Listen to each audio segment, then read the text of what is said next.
I've got a recipe for you, and I'm going to walk you through all the steps because not everyone was blessed to have a mom like me who taught me how to cook in the kitchen. So I'm going to help you today make a recipe for your family and you to enjoy. It's Carrie here, and this is Cooking with Carrie. Welcome to my kitchen.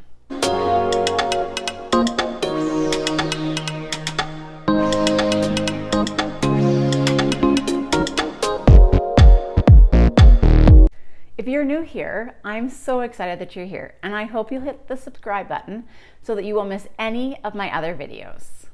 Each week, I use common pantry and kitchen ingredients to make good food for you and your family to enjoy.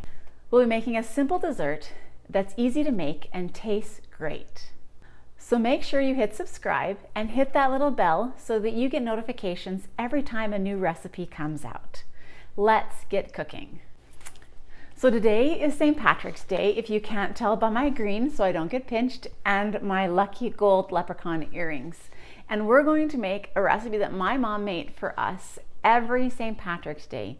It was the dessert. So she'd make an entire green meal. We usually had green fettuccine alfredo, we had broccoli and salad and peas, and then this was for dessert. And it's called Watergate Cake. You take a basic cake mix recipe, add pistachio pudding, and then you put in eggs, water, and cream soda, of all the things. But it makes an awesome recipe that I'm sure that your kids are going to enjoy. Whether or not they like pistachios, they're going to enjoy Watergate Cake.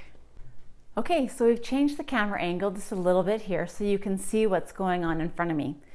First thing we're going to do is add the 1 package of white cake mix. Now it can be a brand name cake mix or a no name cake mix. It doesn't really matter. Next, you're going to add 1 package of pistachio pudding.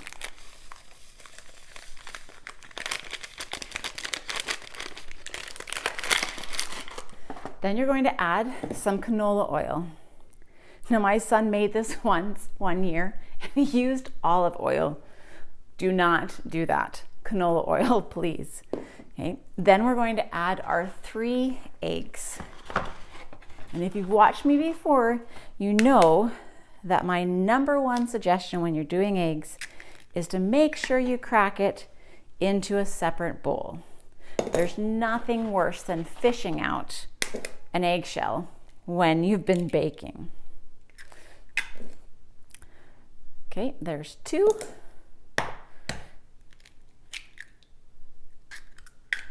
And 3. So the last thing you're going to add, which is unique to this recipe, is 1 cup of 7-Up Sprite, or again, no name version. Not quite sure what this does. I'm sure one of you could tell me what the Sprite does other than make it a little more lighter and fluffy is my assumption. But my kids always thought it was really cool that it required 1 cup of pop. And then you're going to mix this for 4 minutes.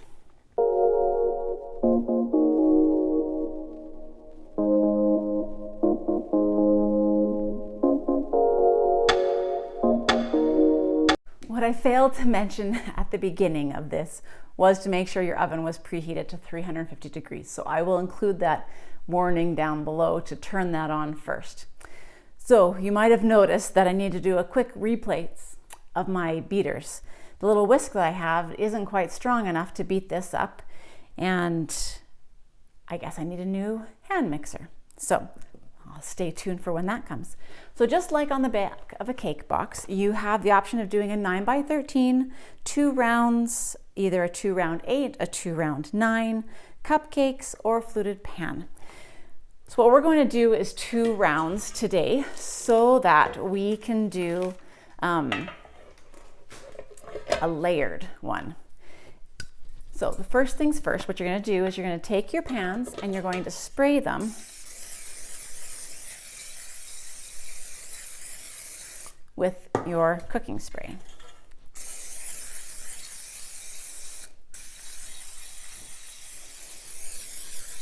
I usually suggest you do it outside, but for instructions, you probably should see how I'm doing this. So unfortunately, the house is gonna have aerosol. So next what you're gonna do is take flour, you're going to put it in your pan and you're going to shake it around, and you're flouring that pan so that the cake comes out easily when it's done baking. So you're just going to tap it around like so. Do it over the counter so I don't make a mess. Okay, make sure that's good and floured. And then I'm going to do it to the next pan. So let me go to the next one. We're going to shake that flour around and flour that pan. And you'll see why when it comes out. Okay, and then around to the sides there. Okay, good and covered. So now what I'm going to do is divide this recipe into the 2 cake pans here. So what do I have? Comes to 5 cups. So let's do 2.5 in each.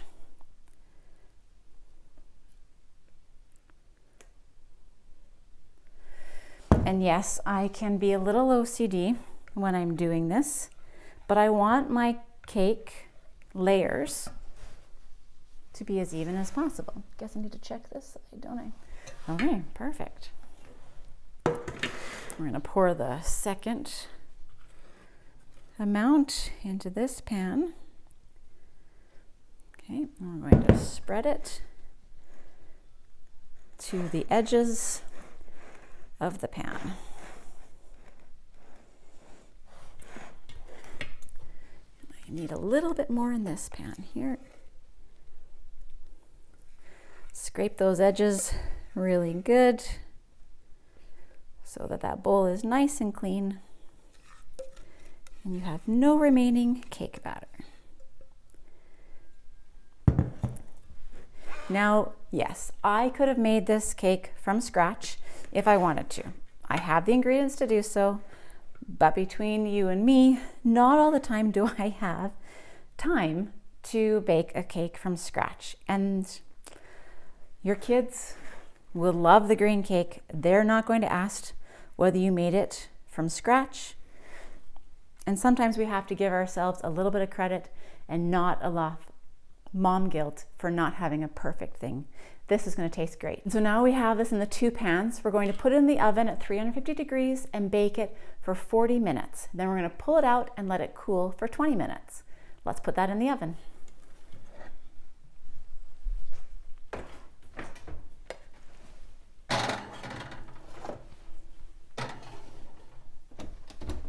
So while the cake bakes, what we're going to do is make the icing for the Watergate cake. Now I love this icing because it's light and fluffy and I don't find it too sweet. What you're going to do is take 1/4 cup of cold milk, and then you're going to add 2 packets of Dream Whip.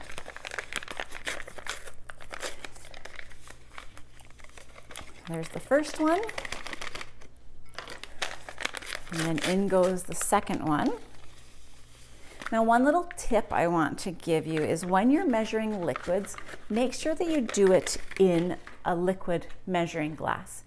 Measuring into a cup or a dry cup measurement, it's the reason why it's called dry, is for dry ingredients.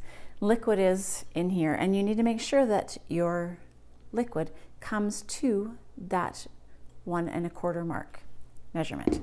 Okay, so now what I'm going to do is I'm going to mix up this until just about till it peaks, and then I'm going to add the pistachio pudding. So I'm going to put this on time lapse and you can watch me mix this up with my whisk.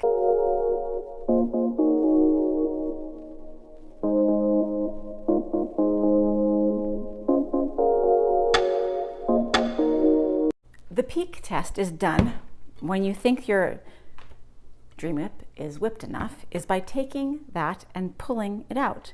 And if your Dream Whip has little peaks, you know that it is ready. So now what I'm going to do is slowly add the pistachio pudding.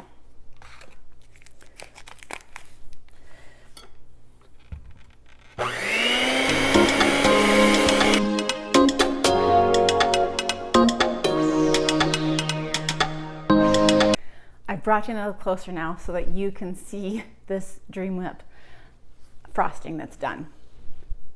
There you go. So nice and peaked, green too, light green. Now this cake has to be kept in the fridge, and it has to do with the eggs and also with the milk that you're using for the icing topping. But this is the first time that I have done 2 layers of it. I usually do a 9x13 pan, but I thought it'd be a little fancier this time around. So I might need to do 2 batches of icing. We'll see how it goes. Still waiting for those cakes to finish up baking, but the first recipe of the icing is good to go. So we've reached the 30-minute mark, and I just wanted to check on these and see how they're cooking. Now, I don't know if you know, but this is called the toothpick test. You take a toothpick, stick it in the center of your cake, and if it comes out clean, there you go. If it comes out clean, can you see that? There we go. Maybe, oh, now I'm focused. All right, it comes out clean, then your cake is done. So these have poked and come out clean. So I'm going to take them out of the oven. There we go. There's the oven door. And we're gonna let these cool for the next 20 minutes. So apparently 40 minutes is for the 9x13 pan, which I forgot to take into account. If you're doing 2 rounds, they only need 30 minutes to cook. Okay, so the cakes have had time to cool. I actually had to run to work, and now I'm back again. So the lighting may be a little bit different. So now I'm going to take my cakes out and put them on my plate. Turn my plate upside down, flip it over, and there we go. Perfect. So I'm going to take some of the Dream Whip icing, yeah, that's what it is, icing, and I'm going to spread it over the center layer of the cake. And continue spreading until I feel like I've got enough going out to the edges. All the way, like so.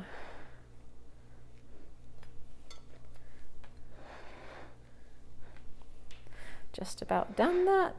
Just want to make sure we've got a nice amount of icing in that center layer.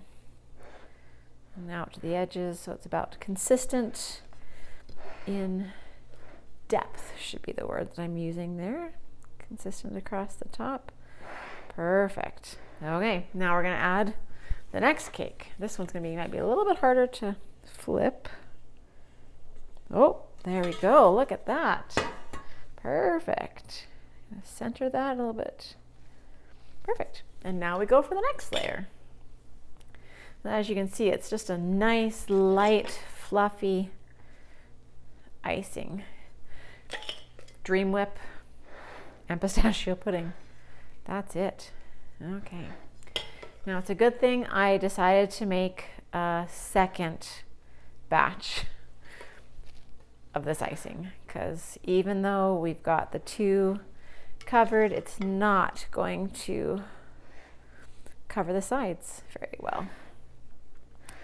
So 1 batch of icing works great if you're doing a 9x13 pan, but because we have done a double layer, we have a lot more surface of cake that we need to cover.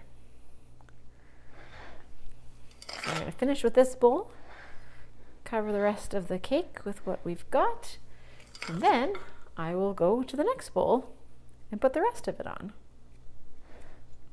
So if I was doing a 9x13, I would be done the cake by now, but because I decided to go a little extra fancy, it's going to take me a little bit longer.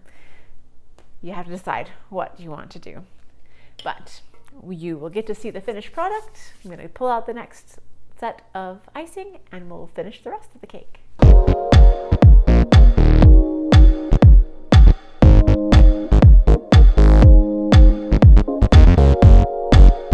Okay.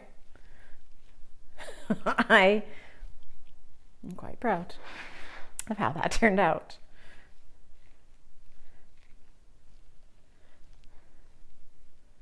Make sure she's level, like so. Okay. Well, tomorrow, I'm actually making this a day early so that I can show you on St. Patrick's Day what this looks like. But my kids are going to be thrilled when they wake up tomorrow morning and see this creation waiting for them in the fridge.